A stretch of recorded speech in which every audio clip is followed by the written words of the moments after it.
And we are live. Welcome, mystery and thriller fans. I'm your on-air host and author, Sara DiVello, and I am so excited to welcome tonight debut author Elizabeth Rose Quinn, here to give us the inside scoop on her brand new book, Follow Me. Elizabeth, welcome to Mystery and Thriller Mavens. Tell us about this book. Thank you so much for having me. I'm so excited to be here. So this is my debut novel. It's called Follow Me. It is a story that I kind of feel like starts in two parts. So we start with Chiara.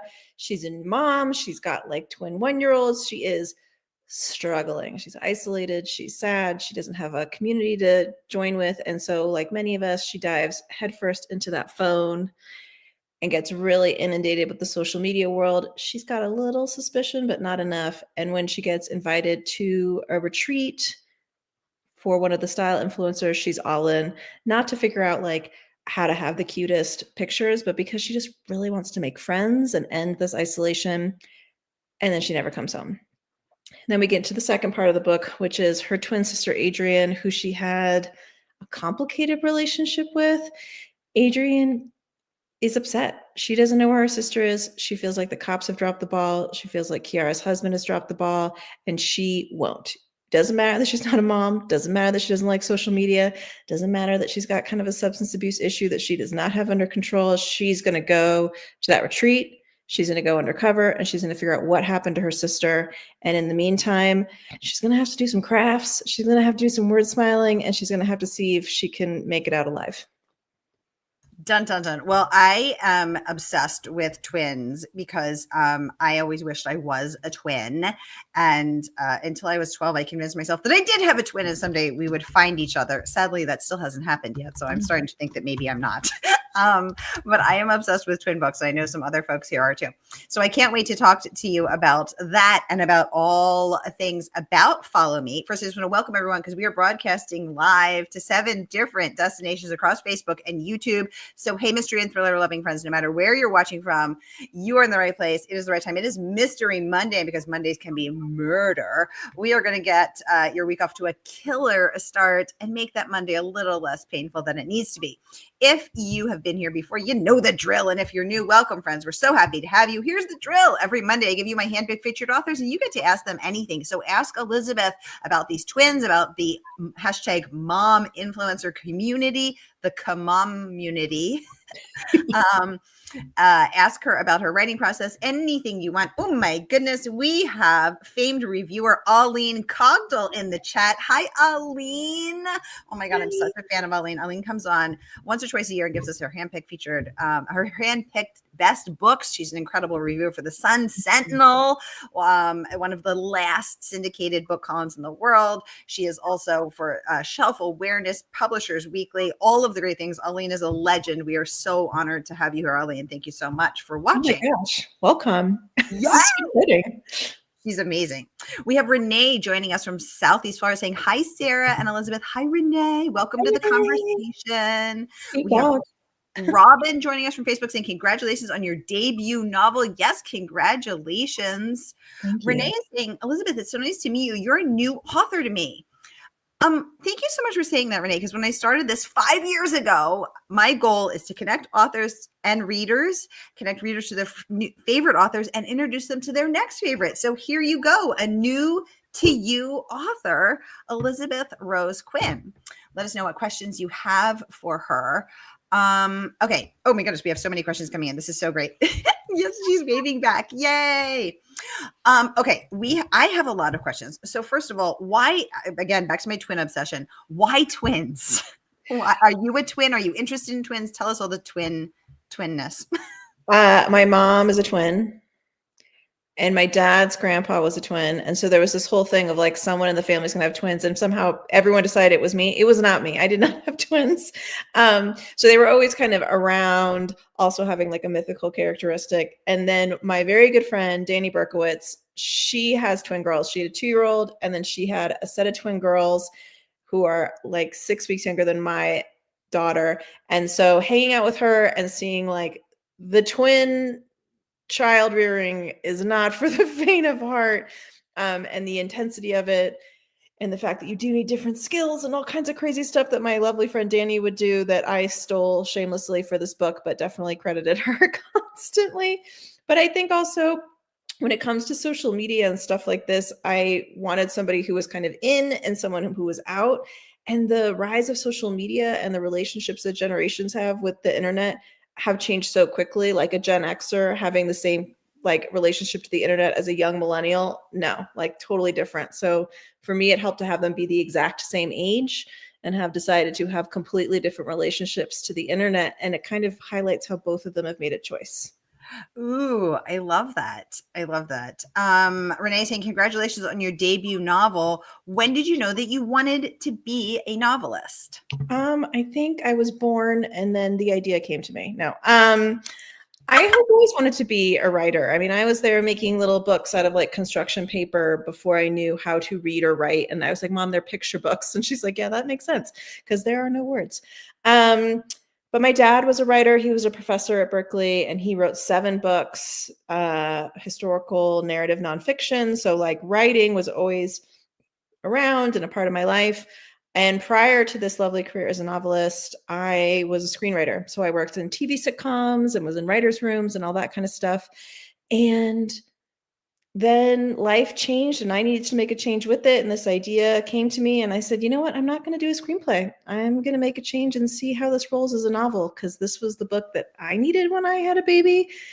And so I figured nobody wants to buy it. I'll make it into a PDF and put it on Reddit. I don't care. That is so fun. And Amanda wants to know, how was it different for you? I'm scrolling back because the comments are coming in so quickly. How has it been different being a screenwriter versus a thriller writer?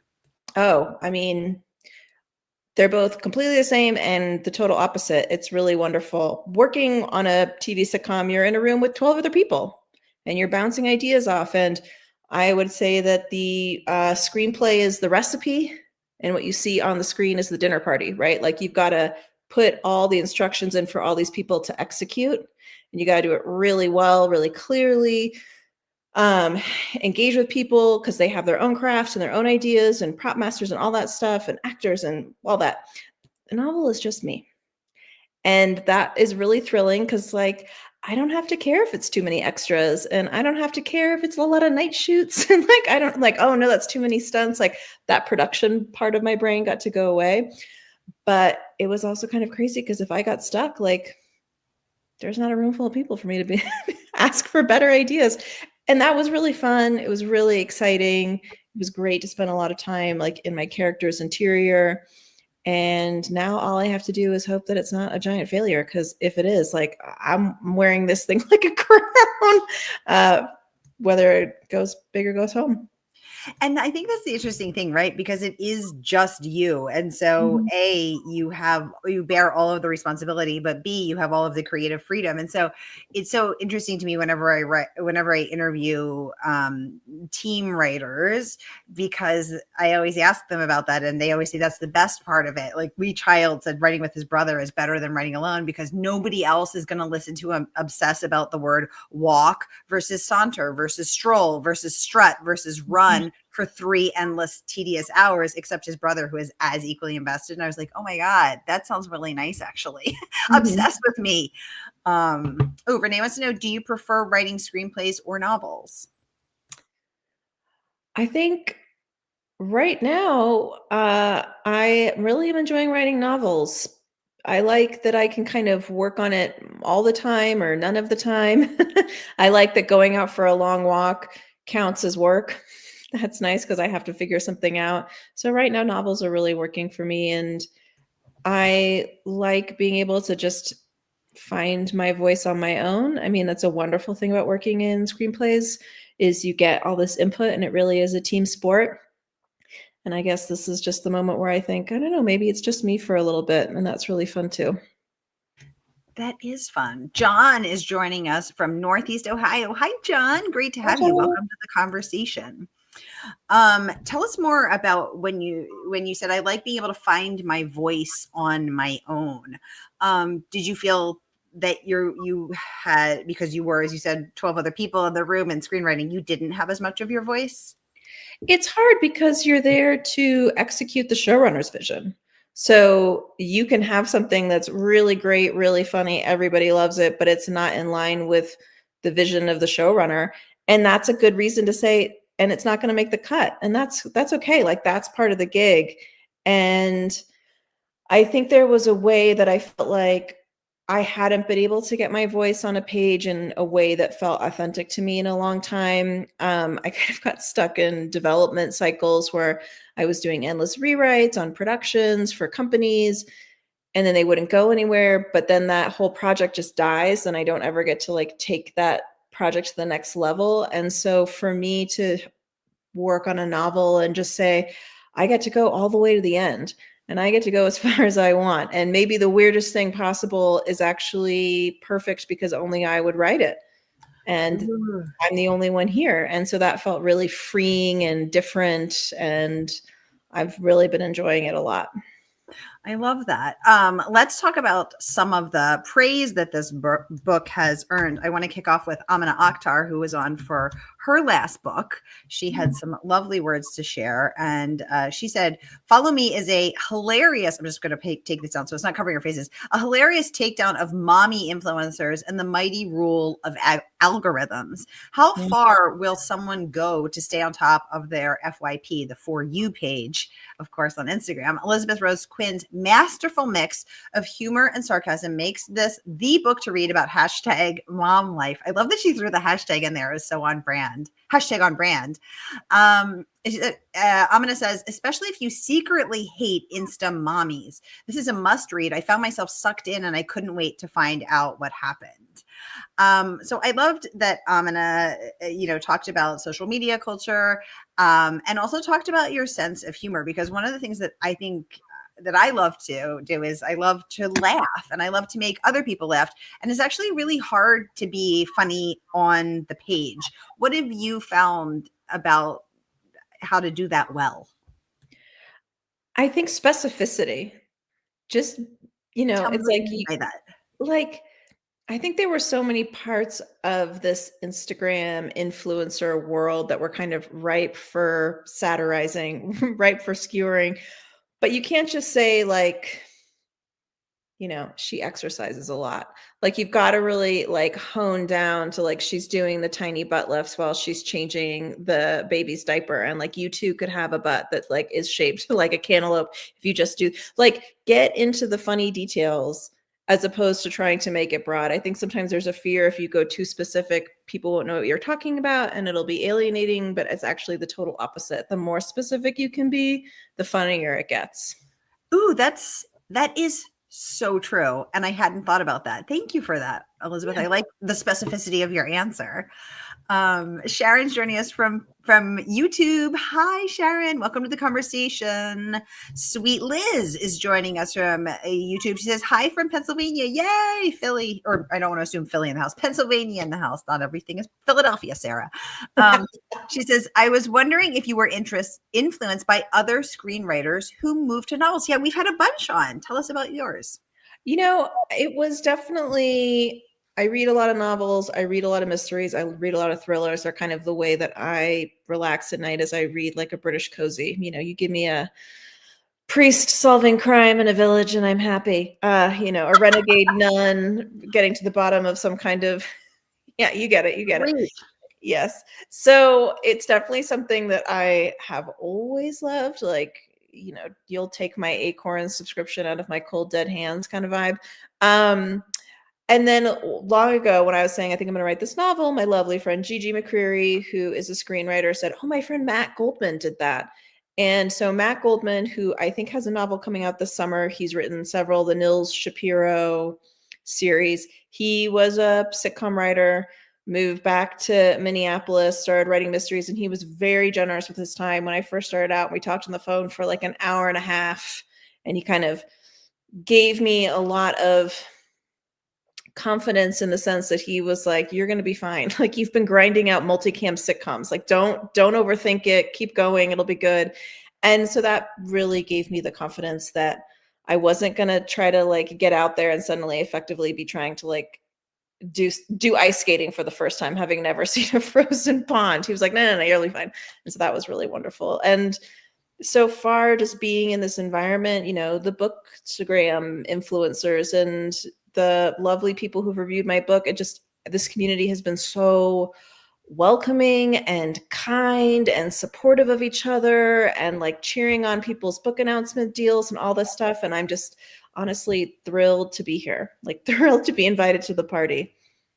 I think that's one of the things. Thank you for the great question, sweet Liz. Thank you. And also loving, oh, sweet Liz. I'm sorry, sweet Liz, not just sweet Liz, sweet Liz.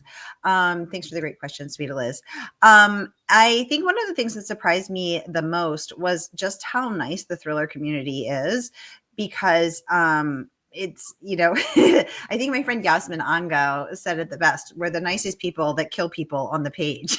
And it's like, just because the books are so dark and so murderous and you know, and always in contain, you know, mystery, mayhem, and murder, but the people are actually the nicest, and the support is really incredible, and not all genres are like that, and the mysteries and thrillers truly are. So thank you for mentioning that. And yeah, we've had, let me think, we had Iris Yamashita on. She's incredible. Her book, Letters from Iwo Jima, was nominated, her screenplay, Letters from Iwo Jima, was nominated for an Oscar and directed by Clint Eastwood. And we had Susan Walters on, and she's an incredible screenwriter. There's a bunch of screenwriters. Of course, now my brain is going blank, but it's so cool to see people trending over to where the cool kids hang. Renee saying, that's so sweet of your friend Matt. Yeah, that was really lovely advice. Yeah, he was not even, I mean, he's a friend now. I call him a friend, but like, I have never met this man. I don't know what he looks like. He really, like, we've emailed a couple times since then. I'm sure he's like, will this lady stop calling me? But no, it was very, very, very generous. He's like, well, I wonder if this lady stops calling me. And you're like, have you received your half of the BFF bracelet yet, Matt? I don't see you wearing it on Instagram. Hashtag besties, hashtag best friends, hashtag call me. Yeah. Together forever. Exactly. You guys, the book is not even out now. Elizabeth is stopping on tonight to give us the exclusive inside scoop and take all of your most pressing questions. So here is the link, whether you're watching with us on Facebook or YouTube, to order your copy of Follow Me from our favorite woman-owned independent bookstore. That is Murder by the Book. So no matter where you're watching from, click and pre-order, hashtag team pre-order. I saw someone say a pre-order is a gift you give your future self. And I thought, what a lovely way to see that. And I don't know about you guys, but I need every day to treat myself in these tough times. So here is the link to hashtag gift your future self a copy of Follow Me. I want to get into some of the other praise. That's my noir alarm. We have 12 minutes left. We're going to make the most of it. Sweet Eliz is saying, I was thinking of Sasha Rothschild, but we'll have to check out some of the others that you've mentioned, starting with Matt. Oh, please do. Thank you, Sweet Eliz. Sharon wants to know, is this your debut? This is my debut. This is my very first novel. So I am so happy to be here with all of you people who clearly know what's up. And I'm like, I don't know what's happening. Is this okay? Are we doing okay? We're doing great. We're doing so well.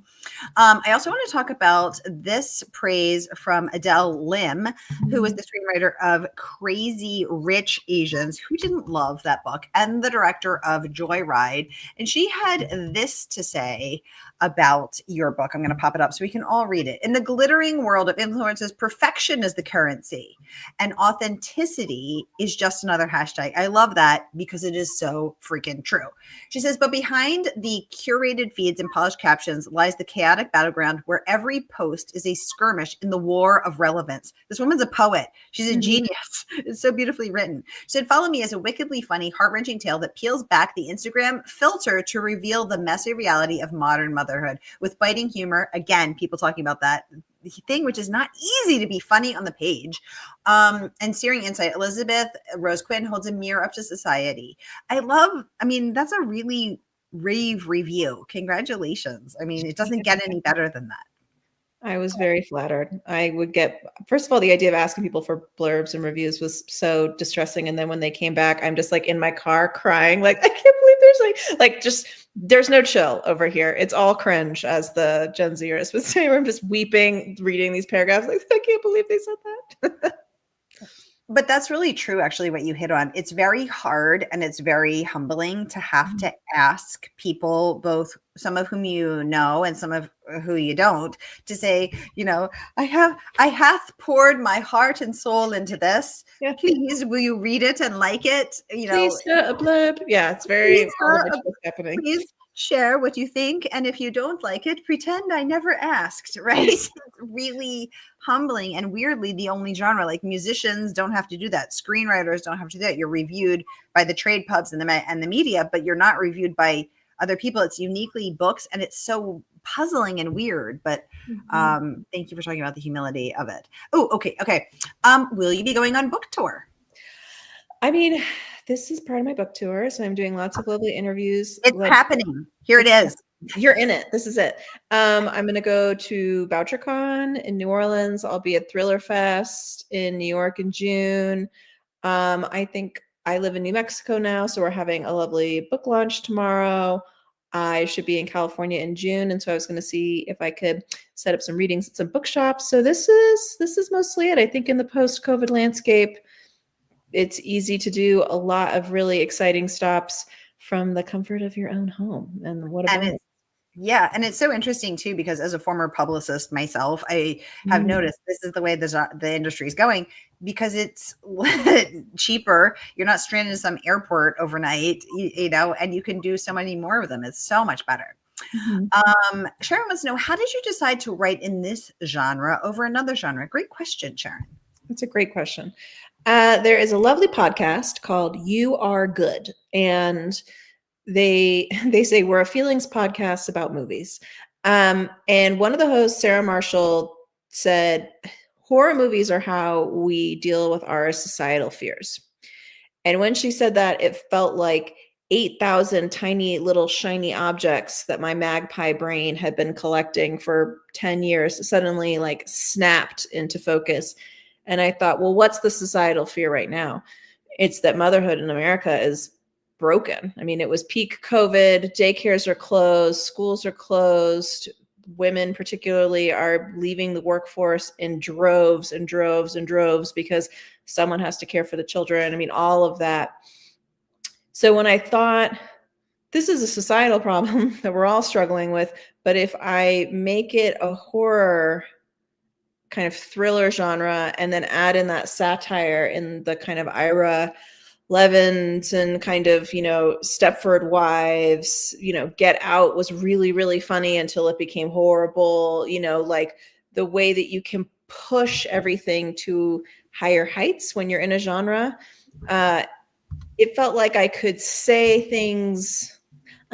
meaner things and they would go down more easily than if I was writing a really like serious book of literature. Instead, it's full of jokes and zings, and then in the middle I kind of like stick in my screed about like, why is everybody a brand now? I hate it. Exactly. Well, I want to get to two of the people who submitted questions. Thank you, Sharon, for that lovely question. I want to get to two of the folks who submitted questions in advance. The first is the Towering TBR on Instagram. She has an incredible over 12,000 followers on her Instagram. And she said, I loved this one so hard. And so I wanted to give her a special shout out for that. And so I promised her that. So this is a shout out for the Towering TBR. And then we had another comment who is also from Instagram, who said Jenny's Library is speaking out to her 3,000 followers. And she said, I absolutely loved this book. And she said it just was so good. Megan Minchev, aka Bone Chilling Books, also with her 97,000 followers, said I have this on my TBR and I can't wait to get to it. So I wanted to give Bone Chilling Books, the Towering TBR, and Jenny's Library a special shout out. So thank you for all y'all do. Thank you, guys. Yay. Yeah, Bookstagrammers are the best. Okay, Renee wants to know, are you working on another novel? I am. I sent it to my agent last week before I sent it to my publisher to go, is this garbage? I can't tell if this is garbage. I've been looking at it too long. So hopefully the wonderful, brilliant Liz Parker at Verve writes back and says, this is not garbage. Let's all cross our fingers for that. Yeah, and I should be turning it into my lovely publisher, Thomas and Mercer, by the end of the month, end of April. So yay. And can you tell us anything about that or not yet? not quite yet, but I can tell you it's definitely got that social satire thing happening. It definitely gets gory. I was shocked at how much the people who have read Follow Me, they loved the gore. And I thought that was going to be really off-putting. So I'm like, all right, give the people what they want, more gore. So it'll be totally different and also very much the same. So hopefully that's the right combo for book 2. Yay. All of the hearts and laughing faces. I see you guys on Facebook. I love it. I love it. They're laughing and sending hearts up at the gore factor. I also wanted to get to Julia Whelan's review as well. So I'm going to pop it up so we can all take a peek at it. And she said, whip smart, cacklingly funny, surprisingly gutting, and wholly original. This book embodies the very essence of contemporary motherhood. It's messy rage and questing hope set against the backdrop of its fraught pursuit of unattainable perfection. I frankly can't believe what Quinn has pulled off here. Comedic horror, earnest satire, anti-domestic thriller, whatever it is, give me more and keep it coming. That's from Julia Whelan, the international best-selling author of My Oxford Year. And thank you for listening. And probably the narrator of every single one of your favorite audiobooks. She is Audible's Voice of the Year, I think twice. I mean, she's something in the Audible world. And she has her own Audible kind of publishing house now called Audiobrary. So check that out if you are an audiobook lover. I did not know that. Thank you. Robin wants to know if she's still with us. Robin, we know you're with us. We appreciate you so much. Thank you for being here. All right, you guys, the book is not even out yet. Elizabeth Rose Quinn is stopping by this Mystery Monday to give us the inside scoop on her debut book, Follow Me, and you can pre-order it from our favorite woman-owned independent bookstore. That is, of course, Murder by the Book. So whether you're watching with us on YouTube or Facebook, here is that link to hashtag pre-order Follow Me now. Also, okay, we think we have time for what? Oh, sweet Eliz saying, looking forward to Follow Me. Thank you so much. Oh, sweet Eliz, thank you so much for joining us as well. Okay, I think we have time for one more question. I did want to get to this one, which was submitted by Alan. What is your best advice for an aspiring screenwriter? Oh, get every script you can that you like the actual physical script, read it with the movie playing, make notes, see where they change stuff, see which part is in the script but didn't make it to the screen and vice versa. Like really, when it comes to screenwriting, you have got to have structure down. Anything can be zhuzhed up, punched up, clarified, but if your structure is a mess, you're toast. So that is my big advice: is learn structure, learn outline, and then you'll be far ahead of the game because you read a lot of things and you think, when does this act end? Oh my goodness. I like that advice. Oh, thanks for all the likes on Facebook, you guys. I love seeing the bouquets of emotions coming up. All right, y'all, we are out of time. Time flies when you're having this much fun. So hashtag follow me. Thank you for coming on to give us the inside scoop. Elizabeth Rose Quinn, congratulations. Oh, sorry. Renee wants to know, how will you celebrate your pub day? I am taking my children to their first swimming lesson. That's it. I just was like, if I get too stressed about it, I'm going to make myself into a ball of anxiety. So I'm just going to say, today's great. I'll probably get frozen yogurt with my kids. We're going to have first swimming lessons. I'm just going to have it be a lovely day that's not just about me. Kind of try to expand the fun radius beyond my own little ego. Or you make those little hands clutch copies of your book and put that up. Put those little hands to work. I always say to my dog, everybody in this house works. She like runs away from the camera. I'm like, no. Everyone in this house works. You're an Instagram dog now. Now pretend this is to the read. money maker. Go sniff the camera. Yeah, exactly. Now sink your teeth into this next read and put your little paws on it. You could, in the mom influencer tradition, the community, you could put those little ones to work. Just an idea. I mean, they pay no rent. They've never paid rent, not once. It's really like, what do you think this is? Yeah, exactly. Oh, Robin's saying she likes the swimming and froyo. Robin, you get it. All right, y'all, that is a wrap for us. I will be back at the top of the hour with the founder of Court TV and his debut thriller, Art Bell. He also is the founder of the Comedy Channel. Art Bell will be giving us the inside scoop on his debut. So we have 2 debuts, double the trouble and twice the fun. Go get a snack, get a drink, and we will see you then. Elizabeth Rose Quinn, thank you so much for coming on to give us the inside scoop about Follow Me. Happy Pub Day. Thank you so much. It was great being here. Thank you to everybody who showed up and asked questions. Thank you so much. I really appreciate it. Yeah, and thank you for everyone who's just lurking too. I should give everybody and some people, just like to listen. That's okay. We have Laura, we have Diane, we have Susan, we have Diane C, Diane D, Sherry, oh my goodness, Alan, Janet, Rebecca, John W, Christy, Kristen, oh my goodness. Okay, I can't get everyone, but I see you. Thank you for being here. Thank you for watching. Stay tuned and we'll be back soon.